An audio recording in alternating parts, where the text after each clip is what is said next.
Yeah, we'll give it one more minute here. People are still signing on.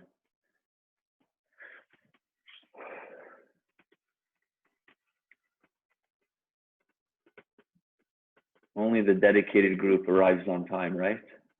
All right. Nice. We got some coaches, we got some players. Good mix.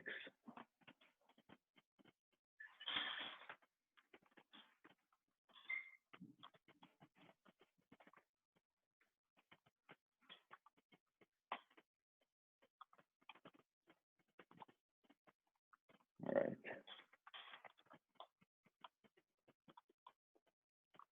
So a few new first-time people here. Okay. Should we get started? Yep, definitely. Okay.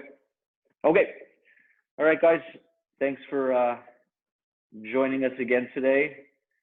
So I was talking with Mike last week, and I'm going to try to do at least 3 more of these, so including today. And we're going to try to split it up into different sessions. So today will be focused more on the lower extremities, so the hip, the knee, the ankle. And I had some emails after the last one asking about some ankle and knee stuff. So we'll definitely get that in today. We're going to build off a couple of the, or at least one of the movements we did the other day, that 90-90 position that we were in the other day.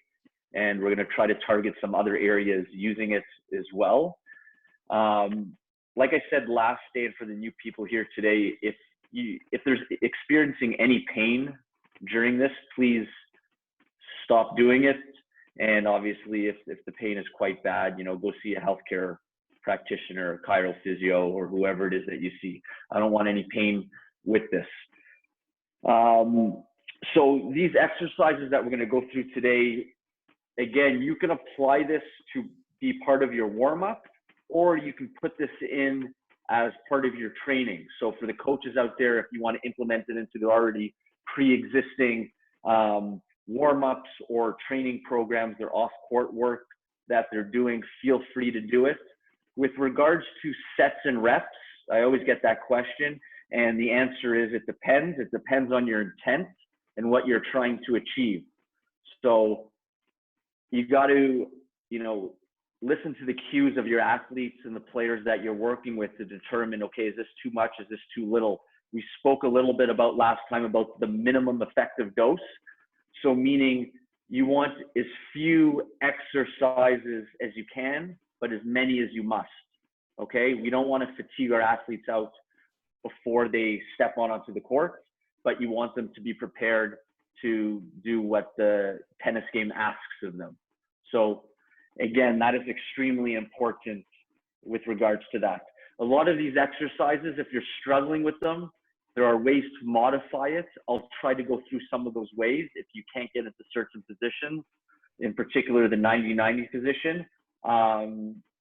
But again, if you do have any questions during this, 1 hour workshop, just type it in the chat and Mike will either yell it out to me or we can go through it at the end.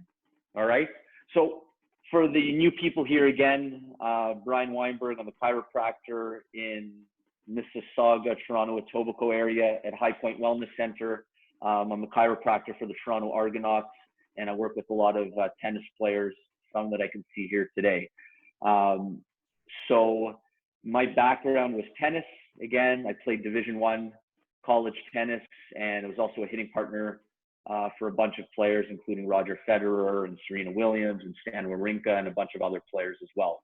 So I do have that tennis background, at least a little bit. And that's what I'm trying to relate to today's stuff. So I'm trying to make it applicable to tennis with the next couple weeks. All right. So today we're going to try to go through some more repetitions. That way, hopefully we get a little bit more of a burn, a little bit more of a workout in today. I'll try not to talk as much, but I do have trouble with that, especially when there's radio silence on the other end. I just feel that awkward silence as best I can. So I apologize if I talk too much. Anyways, we're going to start with the hip. So we're going to start warming up the hip first. So what I'm going to do is I'm going to demonstrate, and then we'll all kind of do it together. So I'm going to try to, as best I can, explain a little bit of the nuances with it. So some of the things that we see that are typical with a lot of the tennis warm-ups out there, like I said last time, with the shoulder is we like to move things and use momentum to bring the extremities through. So like we see when people do wrist rolls and full circles of their shoulder and ankles, we're going to do something very similar to the hip, but we're going to do it in a more controlled manner. So we're going to try to build some control on the movement itself and learn how to coordinate. So use multiple parts of their body together in order to build some skill in your athletes and whoever else it is that you work with. So the first exercise here, just like we did last day when we spoke about adding in an internal contraction. So again, if I move my arm through the air, there's 0% resistance. I can contract my arm and my bicep as if I'm resisting against a weight, or I'm moving through a thick sludge, or whatever visual you want to give yourself. We can add that into the warm-up in order to create hopefully a little bit more of what we call adaptation, tissue adaptation. We're trying to build a little bit of strength, not just bring blood flow and oxygen and warm up the body as well. We're trying to get big bang for our buck here. So for this first exercise, we're going to use the hip. And what we're going to do is, if you can, add in 30% of your maximum contraction, internal resistance through this whole range of motion. So I'm going to move this camera around, or my computer around a little bit so you can see me. Hopefully the red that I'm wearing helps with the visual as well. So you're going to get on all fours, wrists underneath your shoulders, knees underneath your hips. You want your spine, what we call a neutral position. So that's a little bit vague. Everybody's going to be a little bit different, but basically stick your butt out. So your butt's pointing towards the ceiling, and then you're going to try to tuck just a little bit. So it's like what we did last day with that kind of cat camel exercise. And once you get that position, you're going to maintain it. So you don't want anything moving. From here, what we're going to do is we're going to take our hip, or you can even visualize the knee, and we're going to bring it through a full circle down and a full circle back. So what it's going to look like is this. You're going to bring your knee as far forward as you can without moving the low back. Then you're going to bring it out to the side. So you're going to bring it out to the side. Just picture a dog who's walking and he's at, one of those fire hydrants, and he brings his leg out. And then we're going to try to bring your leg all the way around and back down. So I'm going to show you from the back what that looked like.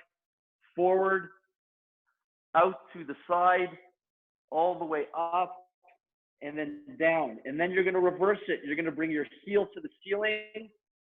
You're going to try to turn so that way the outside of your knee is facing outwards, just like a dog at a fire hydrant.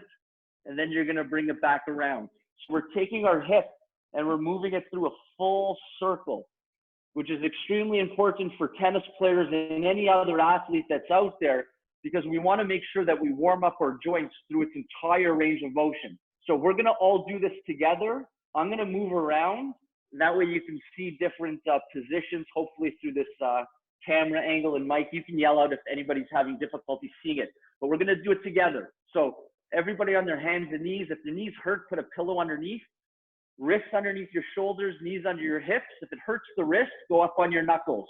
So some people, it hurts the wrist. Mine, it bothers me. So contract your core a little bit. That way your back doesn't move, because I want no movement through the back. And what we're going to do is with our right knee, you're going to bring your right knee as far forward as you can without your bum tucking underneath you, okay? So as far forward as you can. From that position, we are then going to bring the knee out to the side. Yes, nice and slow. Now what we're going to do is from that position, you're going to try to come all the way up, around. So that way your heel should be pointing towards the ceiling. And then we're going to bring that leg back to the starting position. From this position now, we're going to reverse it. We're going to bring heel to the ceiling. So everybody's heel should be facing towards the ceiling. Their low back should not be moving at all. So if it starts to move, that means you've gone too far. Then what we're gonna do is we're gonna turn outwards. So we're gonna try to bring the leg out to the side, and you're gonna bring it all the way back around. So we're taking that hip and we're moving it through a full circle. We're gonna do that again on that right side. So keep your core nice and tight, as if somebody's trying to punch you in your stomach. Keep it tight, bring the knee as far forward as you can. You're gonna bring your knee out to the side as high up as it can go, without moving through your low back or your upper back. And then we're gonna bring it all the way around, back down. Nice and slow. Reverse, heel to the ceiling. Now you're gonna try to pivot, try to keep your knee up as high as it can go as it comes around, and all the way back down. If you get a cramp while you do this, this is a good thing. This tells us that you haven't worked this position before. And we know in tennis, you get into a lot of positions that seem a little bit awkward. And if we can actually get you to become used to that position in your warm-up, this becomes extremely important. So we're gonna try this on the left side now. Knee forward as far as it can go without moving the low back. Out to the side. All the way around. All the way down. Heel to the ceiling. I'm going to show you from the back. Heel to the ceiling. Pivot. Come around. And bring it back. So we're doing a full circle with the hip. We're going to do one more rep. Knee forward. So flex the hip. Bring it out to the side as high as it can go. Try to keep it up as high as it can go as you come around. And as you bring it all the way back down, we're going to reverse it. Heel towards the ceiling. Turn the hip and the knee. Try to keep it up as high as it can go. And all the way back down. All right, so we did 2 reps there. How's that feeling, everybody? Just give me a nod if that felt okay, and if you have any questions for that. Everybody was able to see it? Good, I got some thumbs up. Perfect, that's good. So again, you can use that as part of your warm-up. And again, a really, really good exercise. Because a lot of the times, even people when they're working their low back and they're doing what they call the bird dog exercise, this just takes that exercise and gives you a different intent with that exercise. So you're not only working the hip, but we're also working that core and the low back. So a good kind of big bangs for your buck exercise. All right. So that's just going to get us moving a little bit. Now we're going to get into something that we did the other day, and we're just going to build upon it. So that 90-90 exercise that we did last time. So again, you're going to get into what they call a bear sit position. So your legs outwards a little bit. And if you can see my foot on this side, we're going to be in this position. If you want to put your hands back, put your hands back, because I want a nice tall trunk, nice good posture. And what we're going to do is try to keep our chest facing forwards. We're going to bring our knees to the side into what we call a 90-90 position. So 90-degree angle here, 90-degree angle on that back side. And I want that chest as best we can looking straight ahead towards the camera here. If you struggle with this position, a couple things you can do is you can put a foam roller, a towel, a blanket, anything you can underneath the knee, either in the front or the back if you can't get into that position. The other thing that you can do is you can take your knee and you can bend it a little bit, okay? That'll take a little bit of pressure off. You should be feeling it in the hips and not the knee. If you're feeling it in the knee, then like I said, get something underneath your knees, okay? So we're gonna all start in this position. So that 90-90 position. So start in the bear sit position, nice and upright. And we're gonna move our hips and our knees to the left side. That way we can do it all together. So we're gonna build off this in a second. So everybody to the left, trying to keep your chest facing forward as best you can. Just like what we did last time, we're gonna do a couple reps each side. I want that down leg, the outside of the leg pushing into the ground.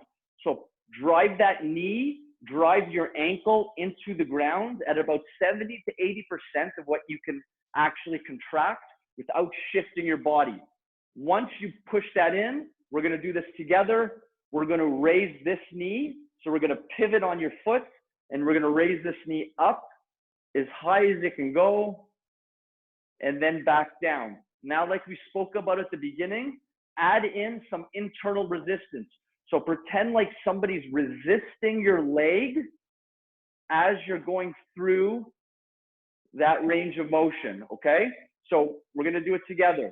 We're gonna slowly come up, push that left leg into the ground, drive it hard into the ground, keep raising that right leg up as high as it can go. When you get to the top, I want you to really focus on driving left knee down into the ground, and I want you to try to get a couple more degrees of rotation on that right leg.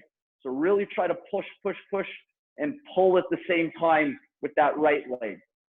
From there, we're gonna slowly bring it back down, keep driving with the left leg, and keep resisting on that right side as well. And we're gonna go one more. Slowly up, drive the left leg down. Nice, good, big posture. Keep the chest facing forward and come all the way back down nice and slowly. If you picture an open and closed stance, an open stance and an open stance forehand and an open stance backhand, we're getting into this position quite a lot when we're setting up for our forehand and we're setting up for our backhand. So this mimics it ever so slightly, but works on that internal and external rotation, which is what's needed for tennis. So now we're going to do that on the right side. Same thing, get into the bear sit, and then you're going to bring your knees to the right side. So the inside of the left knee should be touching the ground and the outside of the right knee should be touching the ground. From here, drive your right knee and right ankle into the ground. You're trying to drive straight through that ground, push down, and now we're slowly going to bring left knee up as high as it can go, going through that internal resistance again, and slowly back down. And what you'll notice, guys, as you start to do this, guys and girls, when you start to do this, you'll start to realize one side moves a little bit differently than the other side. So that's not a good thing and it's not a bad thing. That's just who you are. But it gives you an idea of some things that you need to work on. Okay, let's do one more repetition, and then we're gonna bring this, put some steroids into this a little bit. So up as high as you can go, drive your right knee down into the ground, and slowly bring that back down to the starting position. Okay? Now what we're gonna do is we're gonna get back into that bear sit position. Now for the people who are able to do this, try to keep your hands off the ground. So what I like to do is keep them in front of me. I grasp my hands, create a bit of a contraction there that allows me to move. For the people that struggle with this, keep your hands behind you here and prop yourself up a little bit. But what we're gonna do is, we're gonna go through a bit of a transition here. So everybody in the bear sit position, okay? Nice and upright, good posture. What we're gonna do is we're gonna go into that 90-90 position, but here's how we're gonna get there. Chest faces forward, left knee is gonna go down to the ground as far as it can go without moving the right knee. So you're gonna bring the left knee down. Once it can't get down any further, then we're gonna allow the right knee to move, and we're gonna allow you to transition into that 90-90 position. Keep the chest facing forward. Once we're in that position, drive your left knee into the ground, get back into that position we did before, rocking through that right hip all the way up.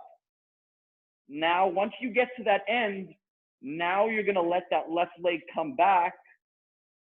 You're gonna get back into that bear sit position. From here, it's the other way. Drive the right knee down as far as it can go. Keeping that left leg up. Once you hit that barrier and you can't go further with that right leg, allow the left leg to come down and transition into that 90-90 position. Now we're gonna drive right ankle, right knee into the ground, keeping the chest facing forwards. Bring the left knee up as high as it can go without letting the right knee come up. Hold that there. Once you can't go further, now bring that right knee up, back into that bear sit position. We're gonna do that one more time. Left knee down as far as it can go without letting that right knee go. So we're getting some groin flexibility worked on here. And now allow everything to move all the way down. Drive your left knee and left ankle into the ground. Now try to bring that right knee up, maintaining that left leg position. Once you hit that barrier, you're going to allow that left knee to come up, back into that bear sit position here. Good posture, everybody. Stay nice and tall. We're going to go to the right now. Right knee down as far as it can go. Don't let that left leg move yet. From here, once you hit that barrier, allow the right or the left leg to follow. Get back into that 90-90 position. Chest faces forward. So I don't want it over that down leg. I want it facing forward. Because if you think about tennis, there's a lot of dissociation. The hips move, then the trunk moves, and vice versa. From here, right knee drives into the ground. Bring the left leg up. And then come back to that bear sit position there. Perfect. So that was 2 repetitions each way. How did that feel to everybody? Are the hips feeling warm? Hopefully. Or maybe it's just me at my old age. I'm starting to sweat already, but that's okay. All right. So again, those are some good warm-ups for the hips. Very specific for tennis, very specific for any sport that has any rotation to it. All right. We're going to get back to the hips in a little bit, but we're going to get into the ankle now. So we're going to give the hips a little bit of a break, and we're going to get into the ankle. So foot and ankle, you know, as a chiropractor, I see a lot of injuries, a lot of, you know, sprained ankles, you know, on the court, not just tennis players, but a lot of my patients. One of the big things with ankle injuries, and what we see in rehab, is a lot of people work on making sure the ankle doesn't fall into this position here, right? You're trying to stand on one leg, make sure it doesn't go. But the problem is, eventually your ankle will twist. It's going to happen. Everybody's twisted their ankle before. So what we need to do is we need to prepare our ankle to go into that position. And just like I spoke about at the beginning with regards to those, you know, what we did on day 1 with those full circles of the shoulder and the full circles of the hip, a great way to warm up the ankle, and it's done with most tennis players anyways, is just by doing some ankle rotations. But we're going to make it different by trying to isolate that ankle, really trying to go through full range of motion, and we're going to add in that internal contraction as we do it. So we're trying to build some strength in that ankle through that entire range of motion. So what we're going to do together, we're going to give it a couple reps. Try to get a good angle here. You're going to sit. If you want, if you're sitting on a chair, sit on a chair. If you're on the ground, the way I like to be, what you're going to do is we're going to start with the left leg. I like to grab my left leg where I actually take my left arm underneath my knee, and then I'll kind of clasp my hand on the other side. So it just kind of keeps it here. I don't have to work my hip flexors, but it brings my leg off the ground, and that allows me to work and focus on my ankle. So from this position here, we're all going to do it together. We're going with the left ankle. We're going to go clockwise first. So we're going to start with the toes facing down. So you're going to point the toes down as far as you can. The key is as far as you can. We're preparing the ankle to go through every single range of motion and prepare it just in case you do step on a tennis ball or miss a step or something like that. So all the way down, if your feet and toes cramp, good. This tells you you need to do this more. From here, with 30% resistance, so you're going to contract all the muscles around your ankle, just as if you were going to go through and move your foot through a thick sludge or honey or mud. We're going to go in a clockwise position. So we're going to keep it down, then we're going to go down and out. So you're going to bring the ankle out to the side as far as you can. And then we're going to slowly bring the foot up and out. So it should be going out to the side and up as high as it can go. Once we get to that position there, I want you to pause, and I want you to try to bring your ankle up further, your toes towards your nose, even harder. So really try to contract the muscles in the front of your leg and bring it up as high as it can go. From here, we're going to slowly start to bring it up and in, okay? We're bringing it up and in. And then we're going to start to bring it all the way down against that internal resistance. Now, what you'll find a lot of people will do during this, we're going to keep going, is as you go through this excursion, as you go through this clockwise position, you'll notice there will be points where you speed up. You'll go, and then all of a sudden you kind of skip a step. I want you to go back, and I want you to really focus on going through that position that you sped up through. I want you to own every single position that your ankle is going to go into. So again, we're going to start again all the way down, and we're going to go counterclockwise. So down as far as you can go as down as you can go until your foot starts to cramp. Once your foot starts to cramp, you're going to start to come in. You're going to bring your ankle towards the inside, almost as if you were going to sprain your ankle. You're going to keep it in, and we're going to try to bring it up as high as it can go. Up, up, up, up, up. Once you get to the top, pause, try to get further up. And now we're going to bring it out to the side. And if you speed up, you're going to pause, and you're going to slowly come all the way down. And we're going to do that one more time, all the way up, all the way down. So for the players that are listening and for the coaches that are listening, when we're on the tennis court and we're doing our warm-up, it's not just us doing our warm-up and chatting with our other players and looking around at the trees and seeing what's going on other courts. It's us focusing and paying attention to what's going on with our bodies. The intent and the focus is critical even during the warm-up. We need to train the mind as well. So we're going to do the same thing on the right side. Right arm comes underneath.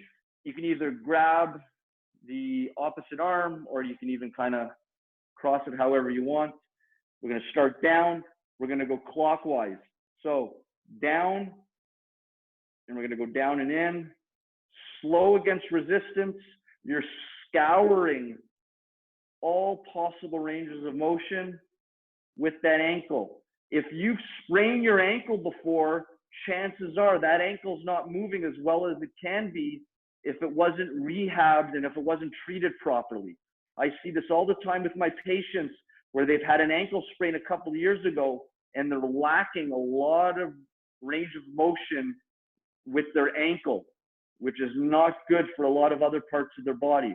So this is a great way to almost self-test yourself and see, do I have what I need? So we're going to go counterclockwise, all the way up, really fight for it, all the way down, and all the way around. I know it's not sexy stuff, everybody, but this is things every single tennis player needs when they step out onto the tennis court, okay? It's the little things that make a big difference with our players.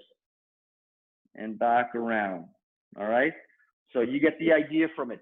But if you've just done 2 repetitions each way, you could see how different the ankle feels as opposed to you just doing this haphazardly and not really paying any attention, okay? So that's a great way to get the ankles warmed up and prepared.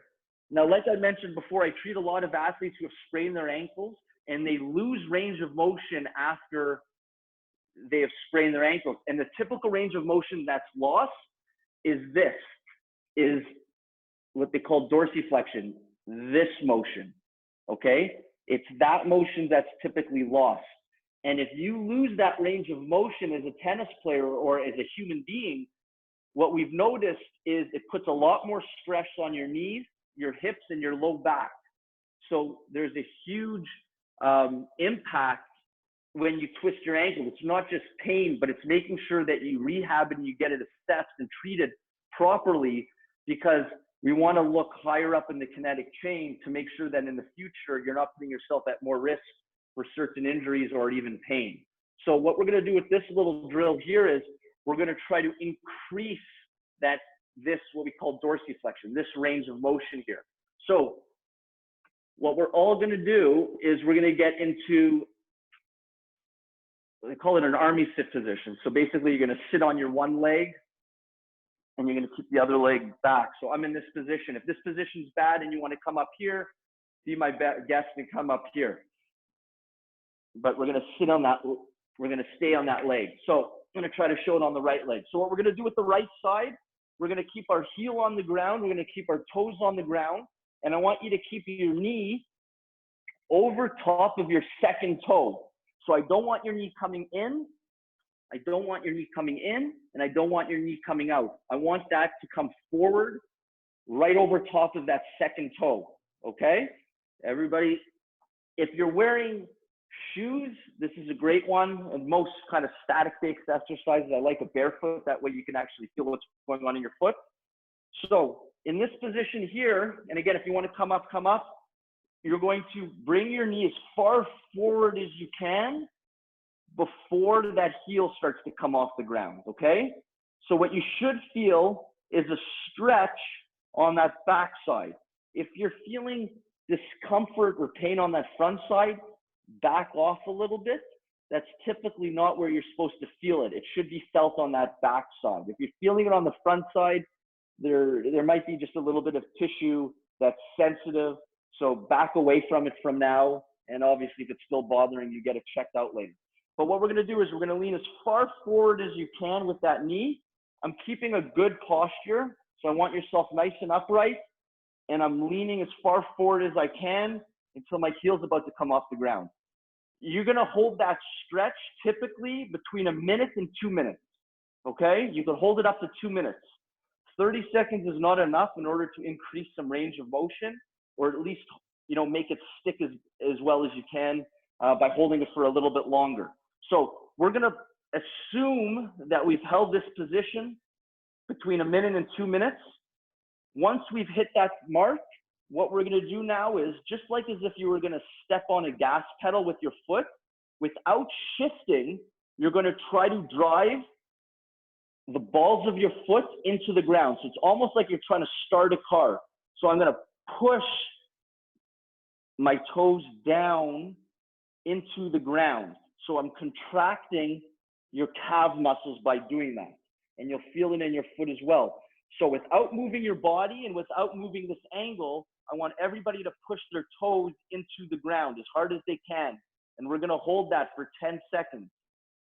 After that 10 seconds is up, what we're going to try to do is we're going to try to engage the front parts of the muscles in the foot. So you're going to try to pull yourself and you're going to try to decrease this angle. We're going to try to bring the top of the foot to the shin. So you're going to pull. So you should increase that range of motion a little bit. And you're going to pull as hard as you can. So you should feel it in the front of the leg, that lower leg there. You're going to pull and you're going to hold for a count to 10. Pull, pull, pull. You're trying to lift that foot off the ground and bring your shin to that foot. And we're going to hold that position for 10 seconds. Pull, pull up, drive yourself into that position. And now what we're going to do is we're going to relax, but you're not going to lose that range that you just created. Does that make sense? So don't back off that position. Now what we're going to do is we're going to do that one more time. You're going to try to push your foot into the ground. So we're trying to hinge through the ankle. Push into the ground. Hold for a count of 10. After that 10 seconds is up, we're going to reverse the contraction. You're going to try to lift your foot and pull yourself forward and towards that ground. Try to lift the foot and close that angle, if that makes sense to everybody there. If it doesn't, put your hand up if you don't have a video. Good. There's also a raise hand function. Yeah, some of the players know how to do that. So you can always raise your hand if Bryon asks you a question. Yeah, or if you want me to stop talking, just raise your hand too, and I'll stop talking. Okay, we're going to do this on the left side. So switch positions, left leg forward.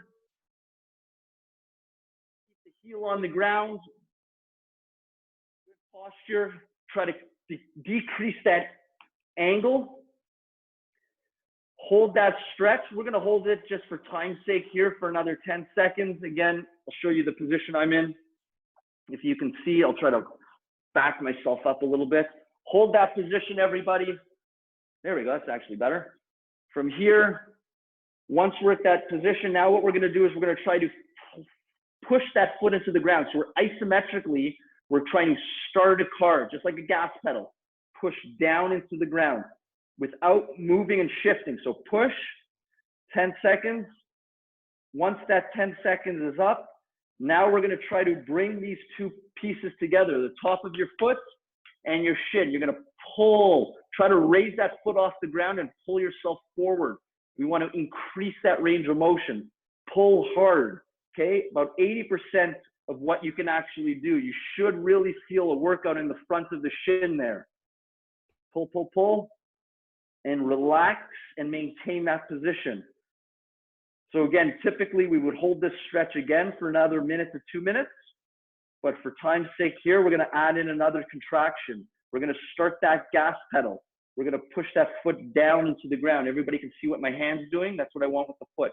Push down for 10 seconds hard. This should be a workout for you. If you're not working, you're not doing it right.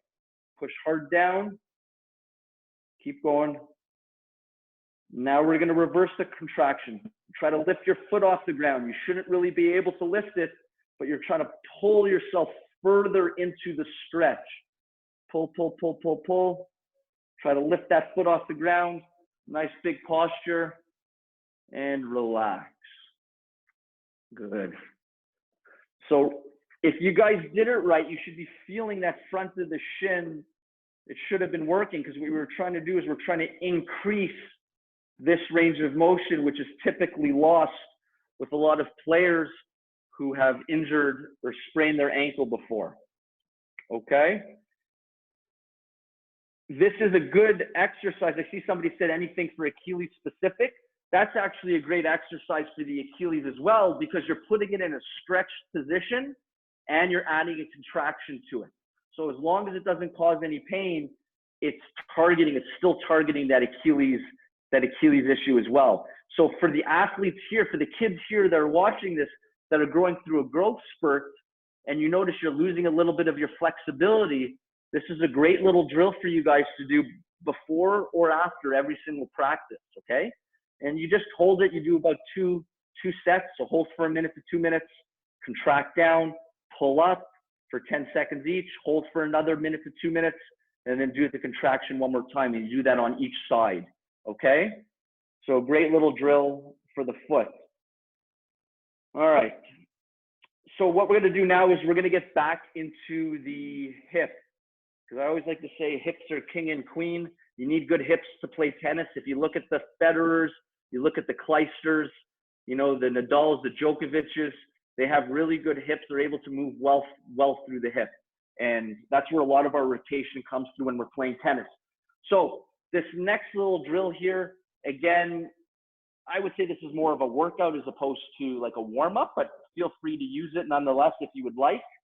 What we're going to do from this one is we're going to work on taking the hip through extension, so meaning the leg coming back, but also rotating outward. So what we're really doing is we're working on the glutes.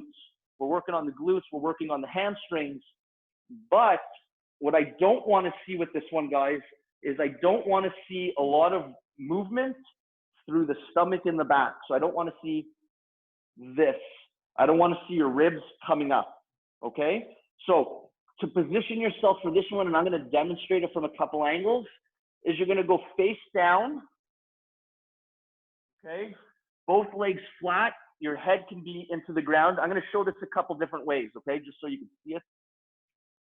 Head down into the ground. Your arms can be up here. It could be at your side. I don't really care.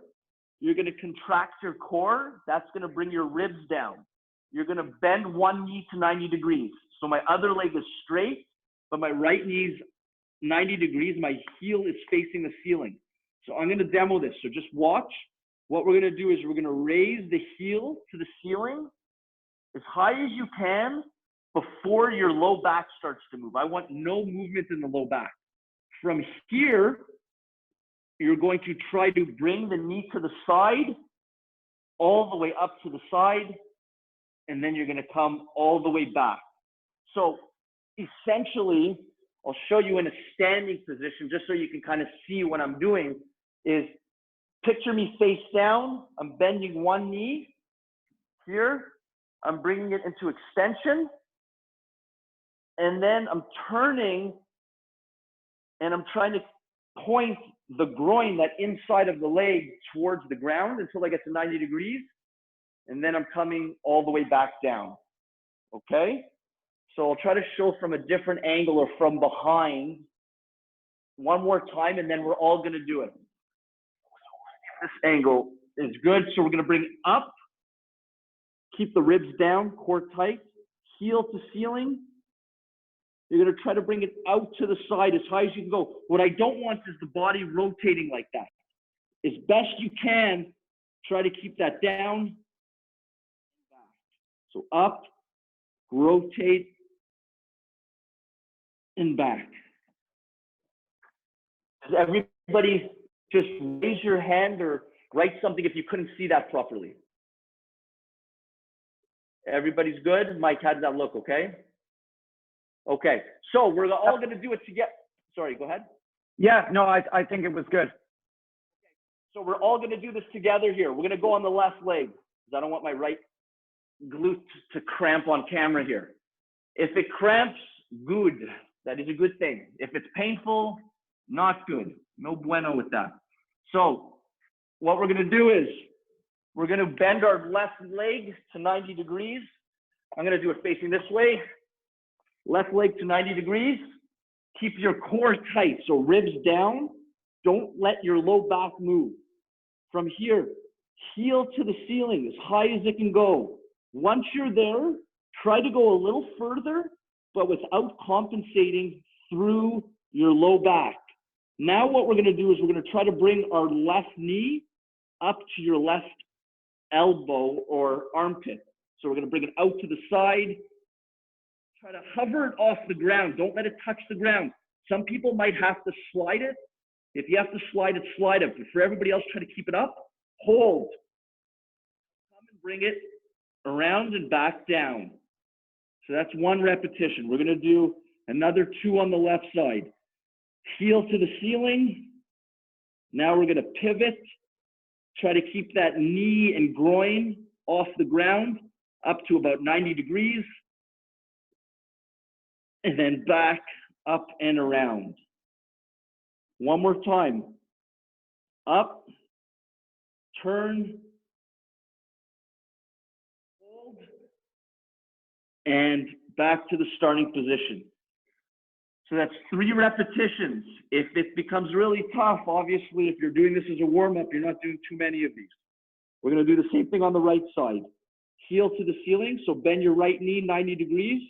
Left leg straight, ribs are down, heads against the ground or noses against the ground. Heel up to the ceiling. Now try to bring your right knee up towards your right armpit. Looks like that dog against the fire hydrant. Once you're at that 90-degree position, bring it back to the starting position. And again, 2 more. Heel to the ceiling, pivot around, hold, back. One more time. Heel to the ceiling as high as you can go without moving the low back.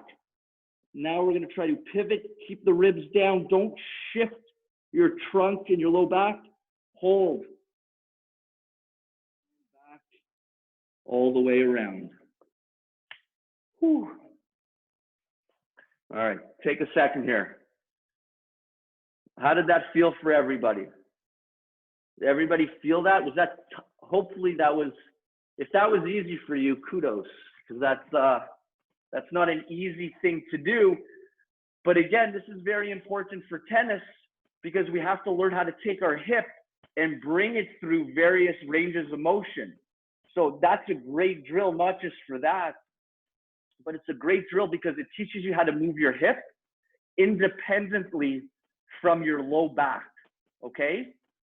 Which is important because if you guys watch me here, if I'm running and I'm bringing my leg back to go into that extension, what I don't want is this to occur. I'm exaggerating for effect here, but we want is this to maintain its position and allow this to drive off of the ground. So you can relate this drill back to just sprinting. We want to be able to have that control and that dissociation between that lower extremity and the core. especially when we're moving on the tennis court. Okay? Does that make sense for everybody? Good. Okay. That's a fun one if you want to torture your players. And if you want to torture yourselves, that's a good one too to do. All right. So we're going to move on. We're going to get into the knee now. So we've done some hip, internal, external rotation. We've done some extension of the hip. We've done the ankle, full motion. We've done ankle dorsiflexion, which is typically lost. Now we're going to get into the knee. So everybody understands that the knee, they call it a hinge joint. So for the young players out here, just take a look. The knee typically moves like this. It just bends, right? It does this. It bends like this, up and down, correct?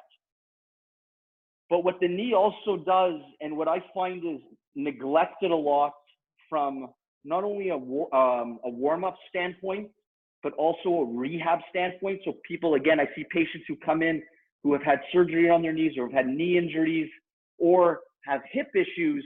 And what they do lack with the knee is they lack the ability. The knee doesn't just bend this way. It also rotates.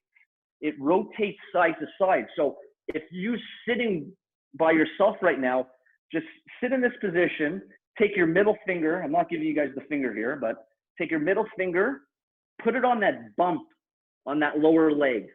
Okay, you usually feel that little bump there. Take your other finger, your index finger, and put it on the patellar bone, so that the kneecap. Put it on your kneecap, okay? Now from here, just take your ankle and like a windshield wiper, bring it side to side. And what you'll feel is, you'll feel the middle finger move side to side while the kneecap stays in that same position. So there needs to be some of that rotation in the knee. There is what they call torsion through that knee. There's rotation through that knee as you move. The thing that I've seen with many top athletes, and again, when I say top athletes, I'm talking about top 10 tennis players in the world, they warm up the knee, bending it this way, but they typically neglect the fact that the knee has to have the ability to rotate as well. Does that make sense? Because when you're on the tennis court and I have to pivot on that leg, there needs to be a little bit of give and rotation in that knee. If you don't have that or you're lacking that, there's the potential that either the ankle or the hip or the low back is going to try to make up for that range of motion. Or that's when you start to see a lot of knee injuries potentially occur as well. Okay? So this next drill is going to really focus on that internal and external rotation of that knee.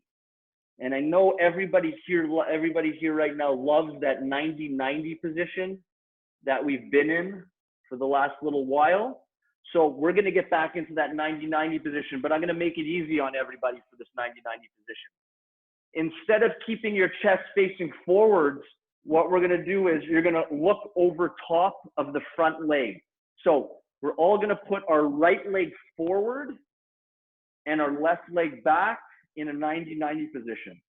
Okay? So I'll try to kind of show you.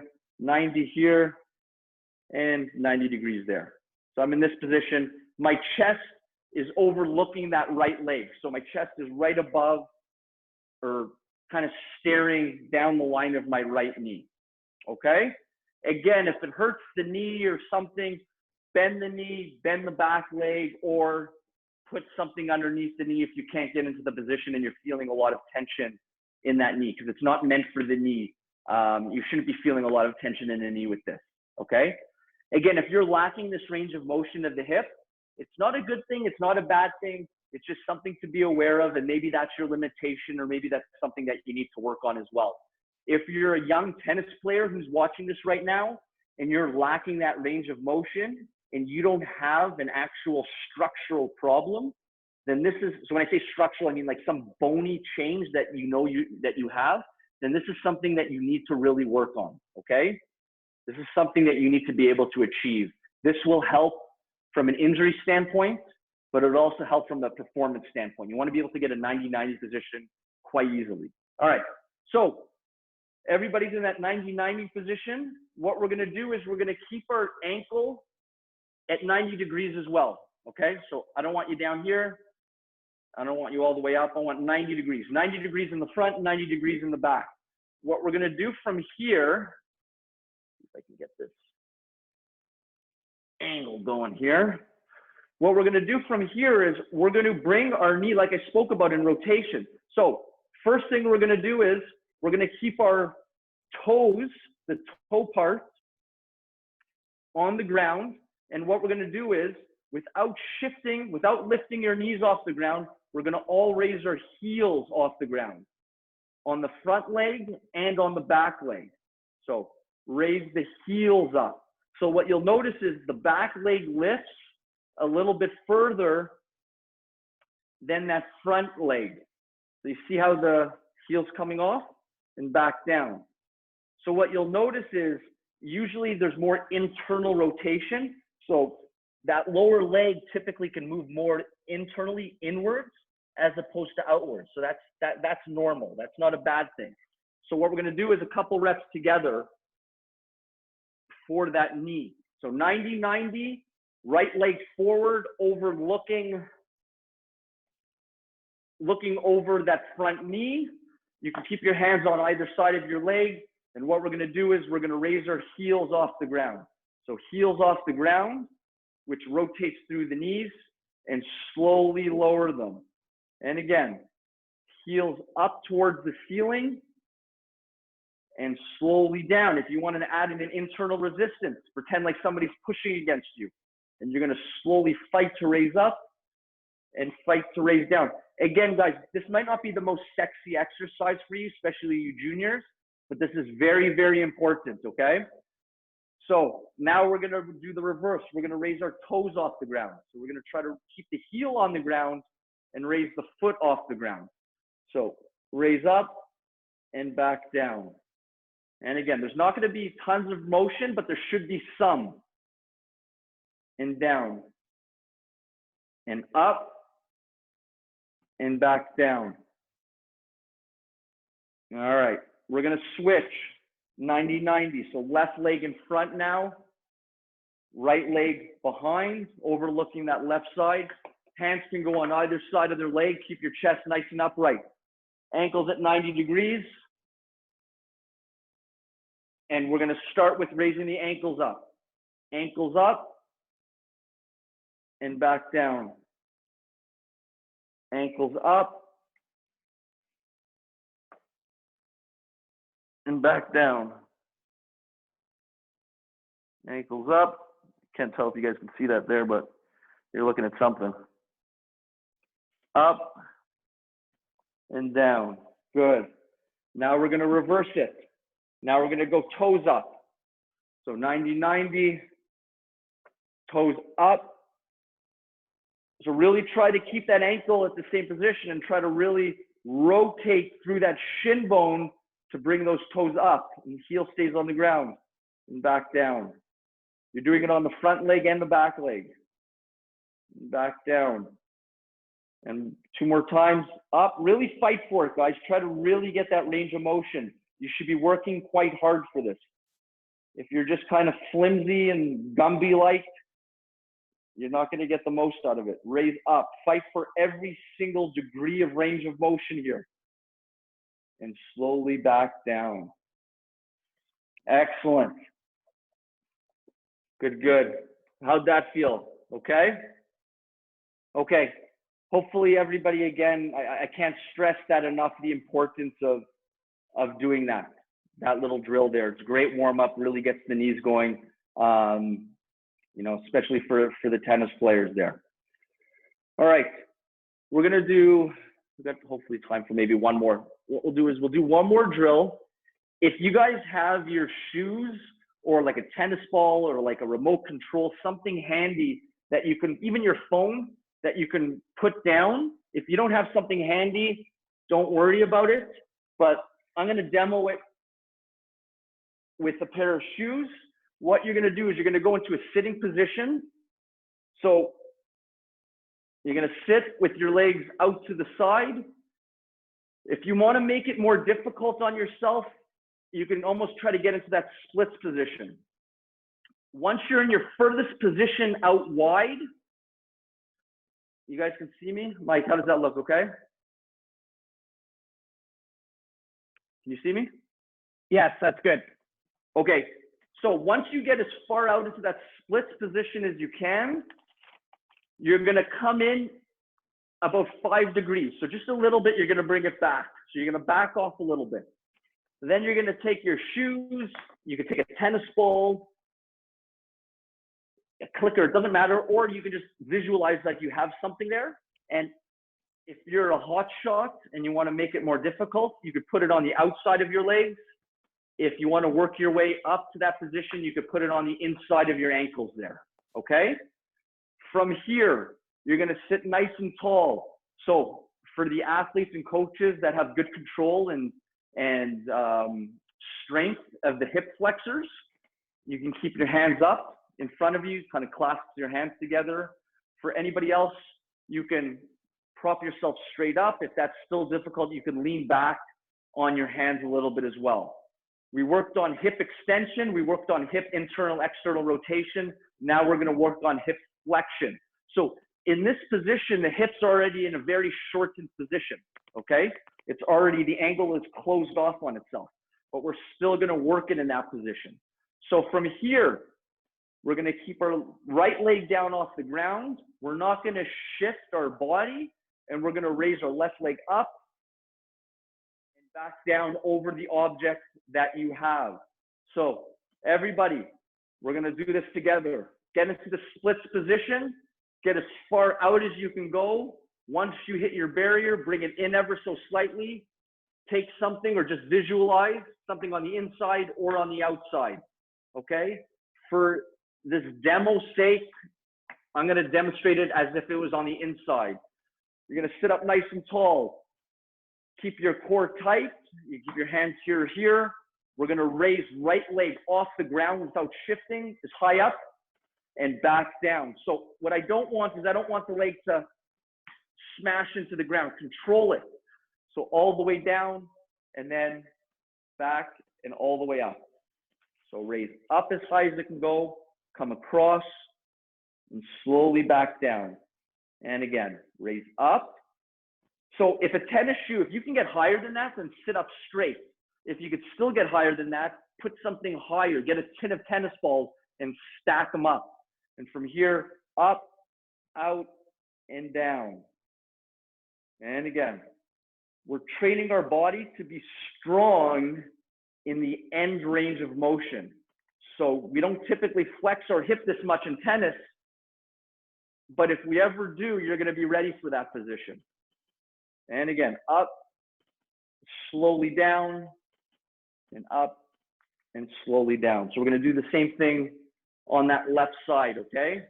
Nice and straight, raise the left leg up, inside, back up, outside. And again, control the descent, control on the way down, all the way up, down, up, and down. Give me one more, everybody. All the way up, hold that at the top, hold, slowly bring it across, and slowly put it down on the inside. Reverse it all the way up. Try to get higher up. If you cramp, that's not a bad thing. Bring it out and slowly bring it back down. So again, a great little drill. And the reason we're going over some of these things too is I want you to appreciate the fact that you don't need anything. We don't need gym equipment for this. You don't need any fancy apparatus. We don't have that when our tennis players are playing tournaments in the middle of nowhere and there's nothing around. There's a way to work the body and strengthen the body without having, you know, the fancy tools if you don't have them. All right. Mike, I can go on for days here, but I think that's an hour. I don't know if people have to get out of here. No, that was really great. And yeah, I just want to let everybody know that the presentation will be posted again. So if there was anything you missed or if you want to review the exercises, it will be posted at oncourt.ca. And if you want to review last week's, or if you didn't get a chance to join in, that one's already posted. So this is fantastic. Yeah. Thank you, Bryon. Yeah, no problem. Like I said, everybody, you know, I'm here to help as best I can. Everybody's going through this tough time, the juniors, the players, the coaches, parents, everybody like that. So I'm here to help. If you have any questions on the oncourt.ca, Mike has my email address up there as well. So it's bweinberg@highpointclinic.com.